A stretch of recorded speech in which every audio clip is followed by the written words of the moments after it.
கொள்ள வருகை தந்த அனைவருக்கும் வணக்கம். இன்று நான் உங்களுக்கு தெய்வப்புலவர் திருவள்ளுவர் பற்றி ஒரு சில விடயங்கள் கூறப்போகிறேன்.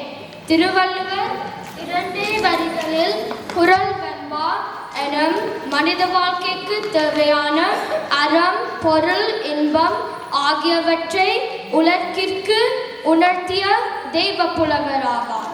சாதி, மதம், காலம் கடந்து பொருந்தும் பொதுவான கருத்துக்களை கூறியதால் இவர் உலக பொதுமறை தந்தவராக போற்றப்படுகிறார். இவர் தனது முதலாவது குறளில் இறைவனையும் தமிழ் எழுத்துக்களின் வடிவினையும் இணைத்து அகர முதல எழுத்தெல்லாம் ஆதி பகவன் முதற்கே உலகு என்று கூறியுள்ளார்.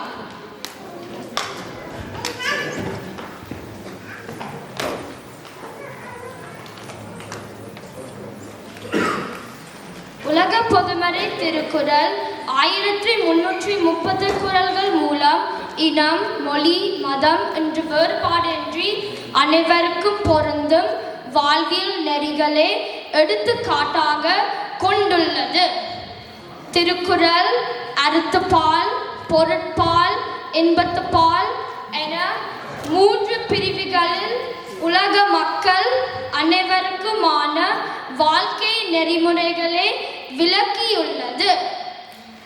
வள்ளுவர் தன்னை உலகினுக்கே தந்து வான்புகழ் கொண்ட தமிழ்நாடு என சுப்பிரமணிய பாரதியார் பாடியுள்ளார்.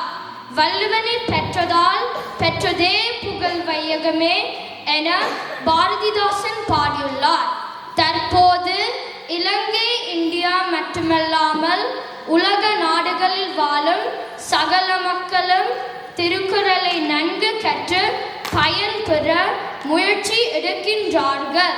கற்க கசடர கற்பவை கற்றபின் நிற்க அதற்கு தக என்ற வள்ளுவர் குறளுடன் எனது உரையை நிறைவு செய்கின்றேன். நன்றி.